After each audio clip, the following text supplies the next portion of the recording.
He is too old. He is way too old for this shit right now. It's almost I don't like him, but it's almost hard to look at.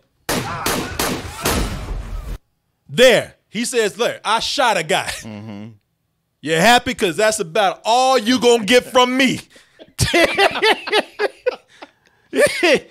The rest of this movie, I'm gonna sit on my ass and talk shit until I absolutely positively have to get up.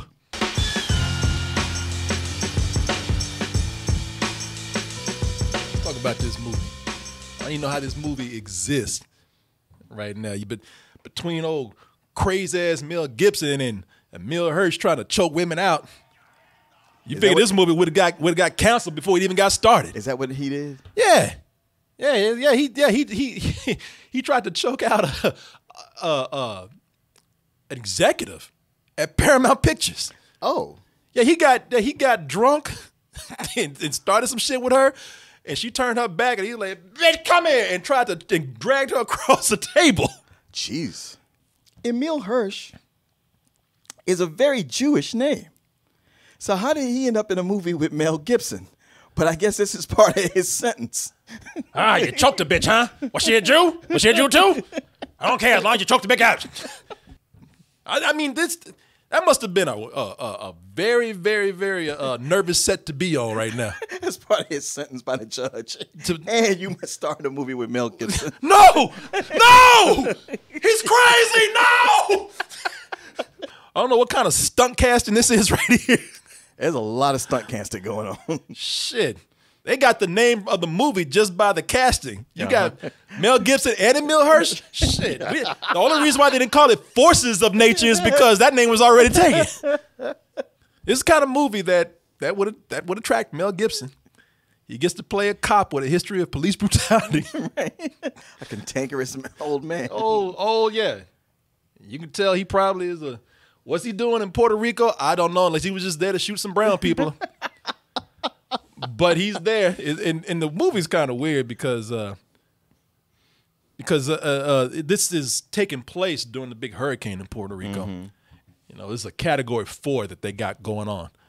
And turns out that's the perfect time to pull a heist.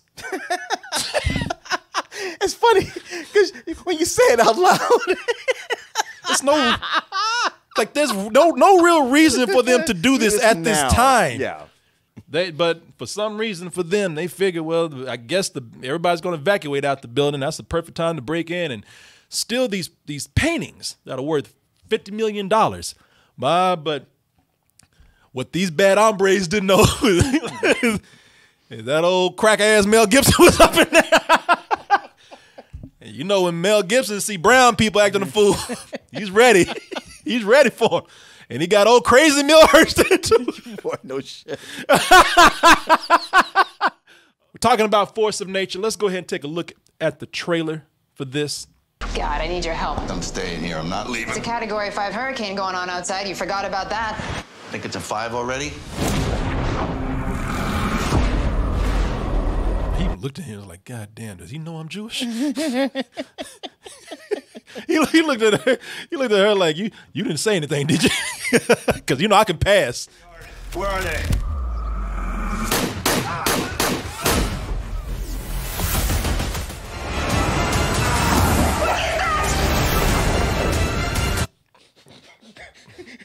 Man, right after Zombies too. I was like, yeah. You better not. Boy, this. Let me just say right now, none of this makes any goddamn sense. Now, whether that's a good thing or a bad thing, you'll find out. But it don't make a bit of goddamn sense what is going on here. I'm almost like, what are y'all doing? I'll shoot you in the head. I'm not going out that way. You're going to hear a lot of grievances about this movie over social issues in the film. And just by the casting alone with Mel Gibson and Emile Hirsch, that's already going to be a problem for some people out there. And I'm going to tell you, I don't like Mel Gibson as much as anybody else. But casting and social issues in this movie, but that is the last of their problems right here. That's the last of their problems by a mile. It is weird seeing someone go and make an action thriller movie on other people's pain that are still reeling right now. I know. Maybe it's because we know Carlos and I hear about Puerto Rico through him, but they still going through some shit right now. Right. And they over here around trying to make a Die Hard movie out of a real life event that happened. I don't know how the you got a movie about a hurricane that's taking place in Puerto Rico and they go to an apartment complex trying to get people out, and somehow, in some way, coincidentally, what you end up with is 3 whites, 1 black, and a German stuck with each other trying to survive. You know, unless you're a villain, ain't no Puerto Ricans around here. And the reason why they did that, again, I don't know why even said it in Puerto Rico, because the reason why they did it is because they didn't want to deal with all that Espanol. Nobody wants subtitles. Nobody wants to hear people talking Spanish. Nobody wants the character always trying to like translate for somebody. No, you can sprinkle in a little Spanglish and have some non-player characters speak it. But other than that, we don't want to confuse the audience or make them feel bad. Yeah. No, there is sort of a slight white savior thing going on, but the movie could have been called 3 blacks, 1. I'm sorry, now I got my recipe messed up. It could have been called 3 whites, 1 black, and some sauerkraut. Sounds delicious, don't it? Nah, man, it's they just didn't want to talk. They just didn't want to talk Spanish. And and if that's the case, they could have set this in Florida. Yeah. You know what I'm saying? Yeah. But like I said, that's not even. I don't know. That might be the main problem for you. What's that? What I just mentioned with some of the social issues that are happening right now. Oh no, I like I said, them putting this in Puerto Rico during this storm. I was like, man, you guys, you just don't give a shit. But I was like, well, you look at the casting, you like, yeah, giving a shit is not part of the deal here. Oh, hey, you look at the movie, you know that giving a shit is not part of the deal. Never was. Yeah. Like I said, from the moment we cast Mel Gibson and Emile Hirsch in the same movie, they should have been the disaster. If you take all the, even the whole Puerto Rican thing out the movie. Yeah, Corey, stop being offended and let me just watch a good thriller, a good action movie. Okay, how about this? I'll take all that out and I'll let you watch this stupid ass, dumb ass movie that's left behind. Because that's what, at least in my humble opinion, is exactly what you left with. Shit, all the insensitivity that's going on, all the social issues in the casting, that was the spice. That actually that gives you something to talk about. That actually, putting Mel Gibson and Amelia Hirsch in the movie, I was like, wow, that's bold right there. You're right, that gets you talking. Can I address one of the biggest things about Mel Gibson in this movie?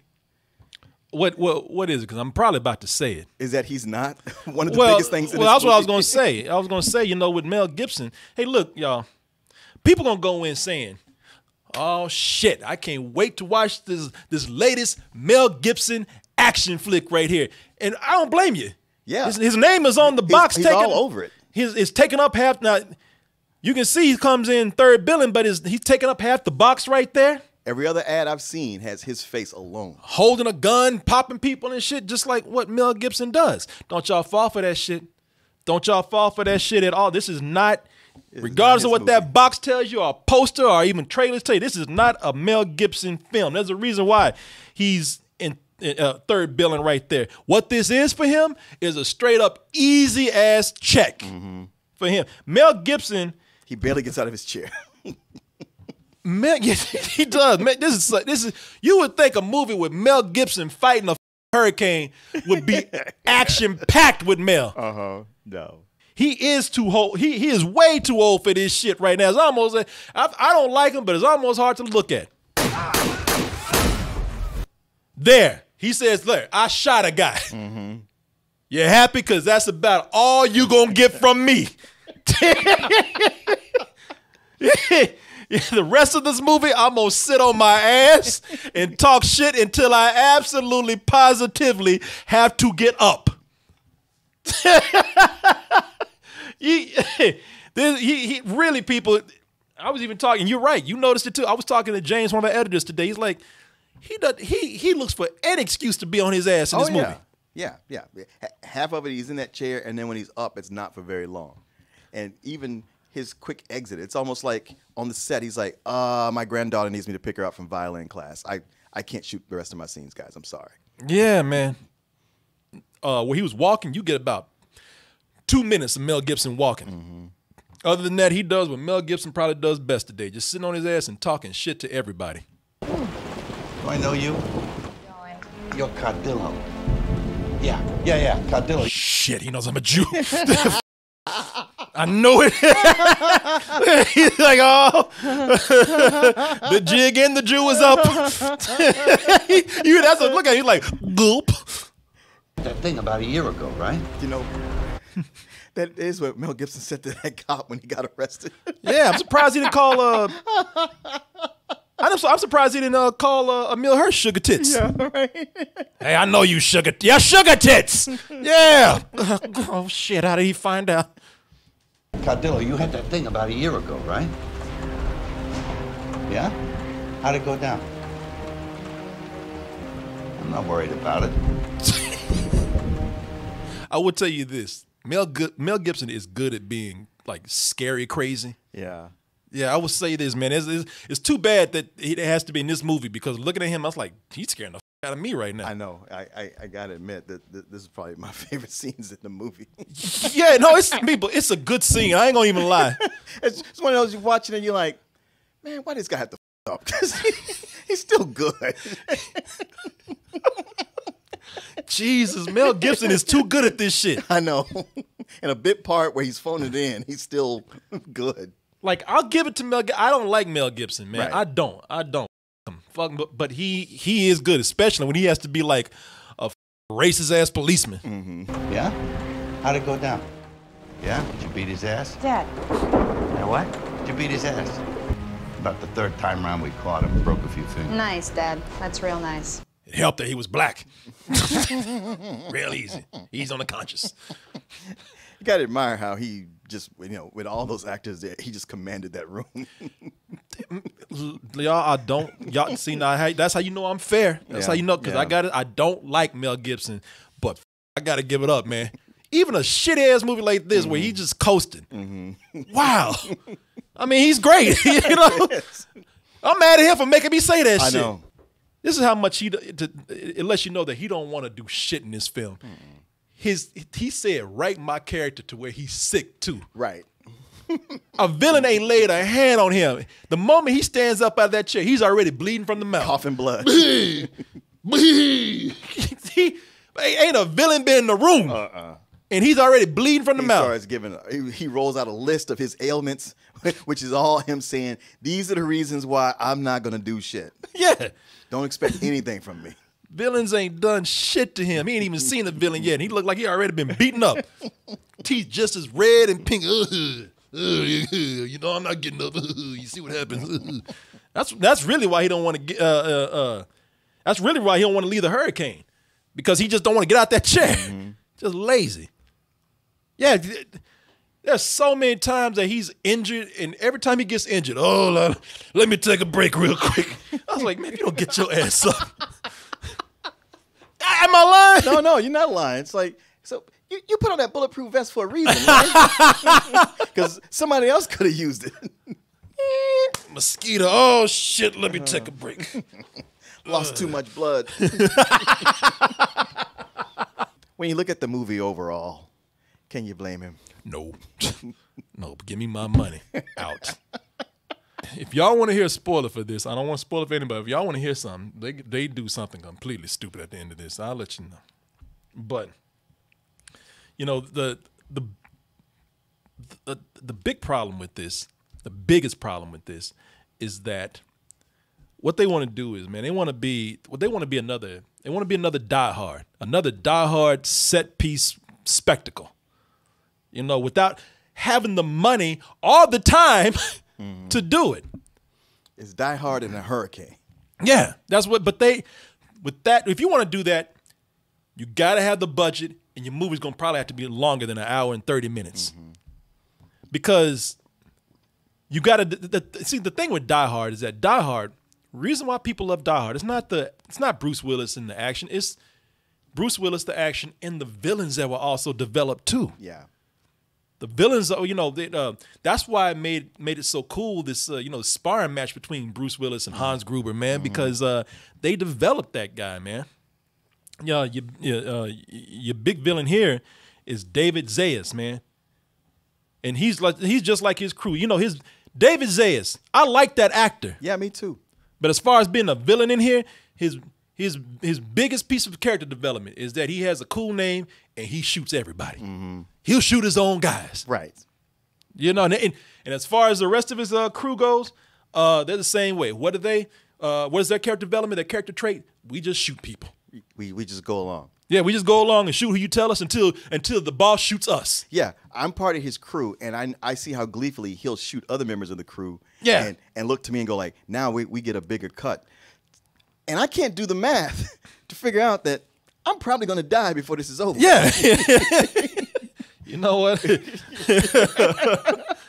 I'll take the $2 he gave me and go home, man. Exactly. John the Baptist is his name. That's all it is, John the Baptist. And what's his character development? You just waiting for somebody to piss him off so that he shoots them. He'll shoot anybody for any reason. He will shoot anybody. He'll shoot his own guys. That's how nefarious he is, man. It's bad enough that the main villain ain't he's not too much. There's not too much going on with him. But these side villains here, no wonder this fool is failing. He hired some of the worst henchmen. These henchmen. He went to Henchmen R Us. Yeah, he should. And in the Hurricane, he had to pick whatever was left. Hell, if there was a category called Henchmen on Craigslist, this is where he got them. Because they are so bad, man.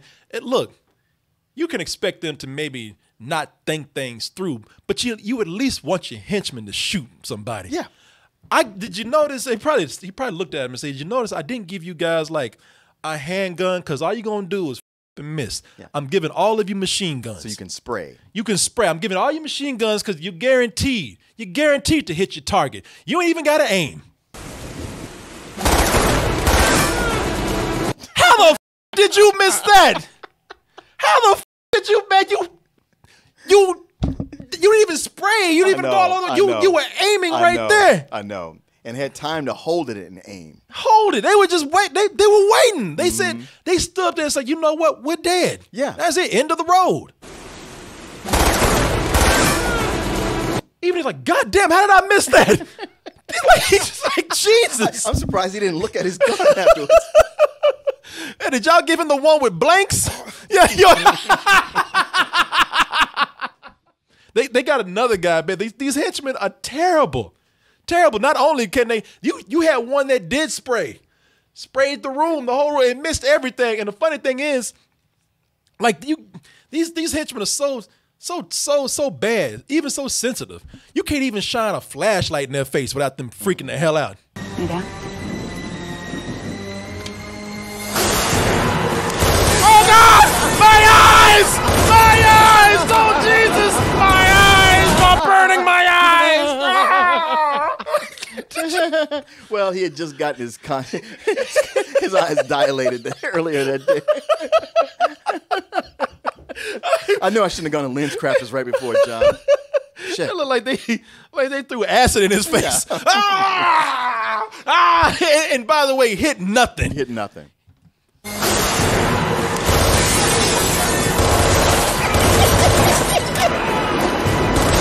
Oh, give me back my eyes. Boy, she had time to take the gun out, take the safety off. Boy, he's some sorry-ass henchmen you got. The huge flaw in this goes back to what I was saying in that this is not an original premise. They've done this before. What was it, Reindeer Games? What? Hard Rain. Hard Rain. The whole time I was watching this, I was like, this movie is Hard Rain, except not even as good as that. And folks, Hard Rain was not a good movie. Add water. Hello! Hello! Everybody all right down there? And you have the perfect recipe. Probably. Oh, that's when Morgan Freeman used to be loud. Yeah. Everybody here is Morgan Freeman today as this. Back then, like, hey! We were slapping women. You know it? I know it. This knows it right here. Leave him alone. Shut up. They took advantage of their premise. They did. Not here, though, man. Not even the hurricane's kind of in the way. It really is, man. You know, I tell you what they did with this. The best way I can put it is that, you know, Die Hard. You know, that movie right there was closest to it. What's it called? Hard Rain. Yeah. Hard Rain took advantage of the elements, but Die Hard took advantage of the building, used it almost like a maze in a way, an obstacle course in a way. This right here, it takes place in a Category 5. I said 4. Category 5 hurricane. And the most they use it for is to just get wet. Yeah. And shit like this, your communication is not going to work. Yeah. There you go. So you can't call for backup. That's the biggest. There you go. They can't get back up and they just get wet. That's it. That's it. They don't do anything with a flood. There's no buildings that are toppled. No. There's no trees that fall. Nothing. They didn't have the budget to do anything with. I'm going to tell you how cheap it is. And Martin, I don't know if you saw this shot, but it's so cheap that in the middle of the movie, they just put random video footage of a thunderstorm. If you look right here, look at it. I know. Stock footage. Yeah. That's almost like news footage in a way. Yeah. And people, did you see how that they wasn't even that excited? It's a dude on the side of a convenience store with a camera. Dude at a strip mall somewhere on the side, just peeking around the corner. I was like, wow, man. You really gonna do me like this? Yeah. You so not even do me like that. You really gonna show how cheap you are like that? I really admired this movie last summer. It was a movie that did it right. It was a movie that went in, it used the elements, it used the environment, and didn't try to be a straight up Die Hard ripoff. They went ahead and added, in the middle of a hurricane, if that wasn't bad enough, they added alligators. Oh, right. Hello, can anybody hear me? I'm trapped with my father in our house in Coral Lake. Pete, you hear that? I bet you heard that. Couldn't pass it up. Struck him so quick he didn't even know he was gone. He didn't even say alligator down there. That's Crawl.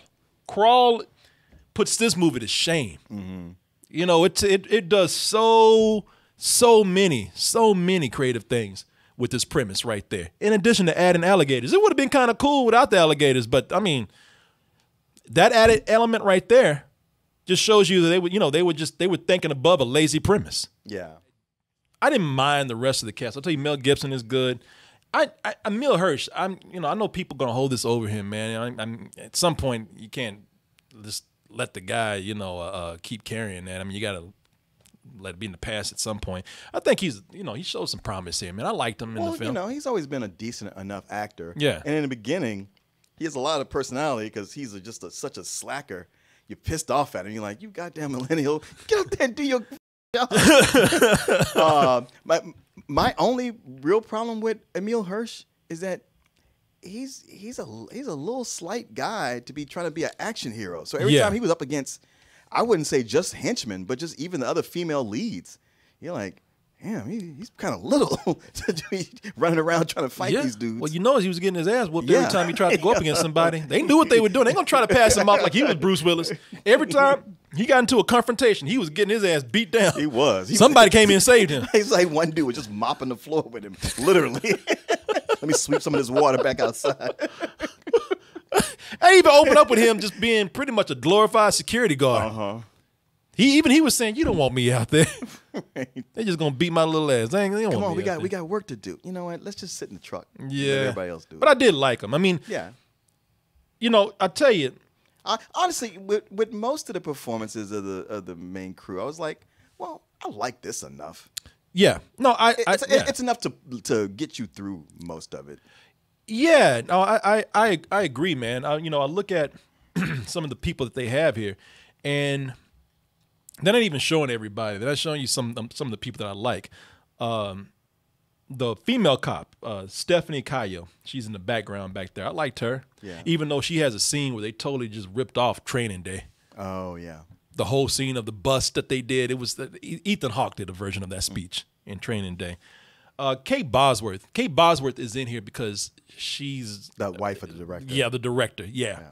Otherwise, I was like, what the hell are you doing here? Yeah. There's a scene where Emile Hirsch is dating somebody. That's the director's daughter. Is it? Yeah. Ew. Yeah, this could have been called Nepotism the movie, man. Ew, because okay. Yeah. You know why that's ew, right? No. Well, I don't want to say it. You can tell me afterwards. Okay. I mean, because Okay. well, you could tell me because I don't want to spoil it. I mean, considering the end and all. Yeah. But and you know the movie's catching some flack, man. Let me see if I can find this one actor right here. William Catlett is his name. William Catlett. William Catlett. Y'all seen this guy before. You probably don't recognize him when he shaved right there, but now he's got more of a beard. You probably recognize him now. Yeah, he was one of the gang guys in Black Lightning. And in this movie, he's the black guy that is randomly, and people, when I say random, I mean random as why he's Yeah, at first I thought, okay, he's a dark-skinned Puerto Rican. And it was like, no, he's no, black. I knew that wasn't the case when he didn't even try to fake an accent. Right. I was like, all right, I guess he's from America too. This movie is catching some flack for having two flawed cops as the lead. And I gotta tell you, to be fair right here, I think that the movie tries to actually present them as a couple of assholes. Both their stories are kind of fucked up. They try to the police brutality that Mel Gibson is talking about with the broken fingers that we mentioned earlier. They're not trying to present that as a good thing. No. Somebody gives a whole background about police brutality. Mm-hmm. So I don't think the movie's trying to glorify renegade cops. Oh in yeah, I any didn't kind get of that at all. You know, I thought that was something where I don't think they mean to do that. I don't think you're meant to celebrate these guys at all. But you know, none of those, everything we talked about, all the issues in here, all the controversy, anything that people are talking about has nothing on. It does not compare at all to the ending of this film, man. Even with them setting up how stupid it's gonna be. Dude, half the movie is them setting up and telegraphing the ending. And it's a stupid ending. Yeah, yes, it is. It is. You should not be that proud of the ending when you got to keep reminding us throughout the movie. But wait, just wait. You know, wait till it comes. Mm-hmm. No, people. The end of this is such a cheap cop out, man. It finds the laziest way to kill the bad guys and have the good guys escape. Lazy. They show you all. They set all this up, do all this big production, and can't even produce it. I know, because I thought, all right, they're not showing this, but they keep teasing it. So they've saved up the budget to have a big blowout with this at the end. They make a bunch of noise. They set it up. This thing happens. You don't see a goddamn thing, and then they cut, and it's like happy ending. Yeah, that is it. Right? Just happy ending. Everybody gets a happy ending. Yeah, it just out of nothing. People, Martin is right. I was at the end of it. I was like, did Asylum come in and just direct this part? I mean, the movie's pretty shitty already, but did Asylum come in and guest direct this one part right here? It's almost as if you're making a movie and you've run out of budget. You call Asylum. Yeah, like, okay, what would you guys do in a situation like this?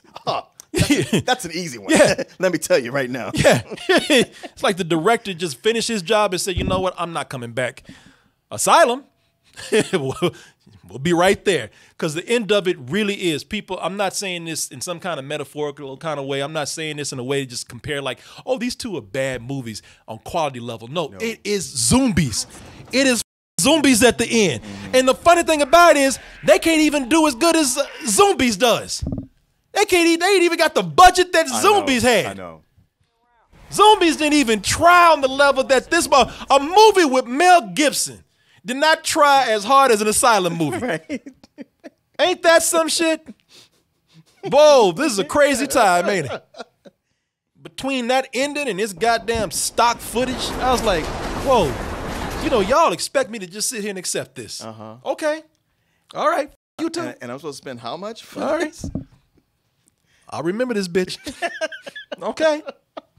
You gonna do us like this. Like we're stupid. I was honestly watching it with my mouth like this. Yeah. I actually stopped my computer and looked at it, and I said, "You gonna do me like this? You gonna expect me to believe this shit, right? You much you. All right, all right, all right. You want to play? All right. Got something for your ass. All right. Listen, I'm in between it all, man. You know, I'm setting it up for some old bullshit, but I gotta say, like, it's a very low rental. I mean, to the point where it's like, look, if you it's on VOD. If you just really are somebody who's into Mel Gibson, you got him for a little while, or if you just want to put on an action movie that's in the background that you don't have to pay attention to, you know, it's there for background noise. You can occasionally look up when there's something happening. It's a somewhat bullshit movie that manages to entertain at times and has characters that have maybe not 3 dimensions, but two. You get 2. That's something. I was like, are y'all pulling a Dusk Till Dawn where this is not the movie that y'all advertised? Is vampires about to pop out? That shit right there. People, there is a creature in this movie. All right, there's a creature and you don't know where it is. It's living in the dark. So vicious it almost tries to eat his own owner right there. Yeah. It opens up with Will Catlett, man. He's at a grocery store for this hurricane. He's doing what people hate to. They hate what people do during like the pandemic, man. He's buying 100 pounds of meat, and like, why is this asshole doing this? And he's already trying to fight people and everything. And you realize it's like, oh, he's buying this 100 pounds of meat because if he doesn't take it home, this creature could bust out and eat up half of Puerto Rico. It's almost like he has a dragon in there. Yeah. Like, you don't see it. Right. You don't see it, and they don't name what it is. They don't name what it is. You don't see it. You don't know what the is going on. All you know is like they just don't have the money to ever show it. Right. You got Will Catlett talking. He almost got ate up by it. And he's like, throw the food in and pull me out. And the whole time you.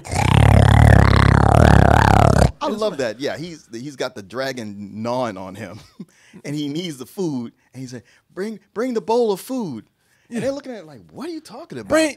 It's like, the food's in a bucket. Like, Negro, if your ass is getting eaten, say the big ass bucket over there. They keep saying the bowl of food. The bowl of food. I'm like, they looking for cat food.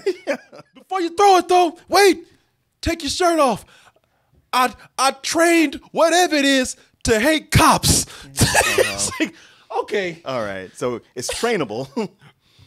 So you train it to hate cops. Now I got to show you something here. So you didn't train it to not hate black people. Yeah. So you trained it to hate cops, but not to not eat your ass up. The way it gets dumber. He's in the midst of action. Hey, stop, kids. Yeah, it's story time. Everybody gets story time. They give him his background. He talks about how, and it's going on some good deep shit too. He's like, I moved to Puerto Rico when I was brutalized by the cops for just minding my own business.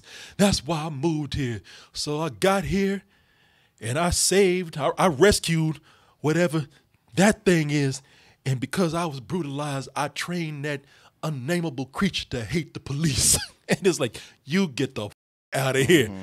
So you not only did you train this shit to hate the police, but you found this random mythical creature roaming around Puerto Rico, whatever it is. Or whatever it is. Yeah, you don't know what it is, what they talking about. My guess is that it was an alligator. Oh, I believed it was a cat. I mean, a tiger. Okay, your tiger. I don't. Because they did show something. Well, I just kept hearing, and I thought, okay, it's a hurricane in Puerto Rico. I don't know why it'd be an alligator in Puerto Rico. I assumed it was a tiger because I could have swore they even said cat. But the thing that they showed. Well, hold on. Don't say nothing yet. Okay. Don't say nothing because I'm sitting up here wondering, shit, is it an alligator? Because it sounds huge. Right. And they're, at least close to Florida. Yeah. I figured it's alligators. I figured this shit is huge. The bad guy's going to come into the room and right when things look dire, right when it's like he has the upper hand, he's going to go to that door and they're going to tell him, like, the rest of the paintings, they're in there. And he's going to be stupid enough. He's not going to say, hey, you go get them. They're going to tell him, hey, yeah, just unlock it. And just carry your dumb ass right in there. just look right through. And of course, dumbass John the Baptist peeps his head through, and whatever the f it is, this huge creature is something that just is about the size of his head. He's got a big ass head, but it's about the size of his head, leaps out on him, and all you hear is, ah, pow, pow, pow, ah, pew, pew, pew, pew, ah, oh my God, as the camera pulls out from a door, and you see all this lightning going off and everything, and they cut to Emile Hirsch walking to the hospital with your boy that owns the whatever the creature was, like, well, that was crazy, wasn't it? Glad to see you feeling better. And it's like, wait a minute, y'all gonna pass that up right there? The creature and the fucking shooting and the screaming and the yelling, you're not gonna show any of that. After hearing those words, man, I can't put no words out there like that and sit up here and talk about rental. I'm gonna have to call some bullshit on that, man. It is kind of a somewhat bullshit. It is, man. It is. This movie ain't gonna make me look dumb too, man. I uttered the words. Creature in a closet in Puerto Rico ate a man and they all got away happy. No, man, that's some bullshit. That is some straight up fairy tale happy ending. You almost expected it to cut back and go, no, not really though. Like it was a dream sequence or something.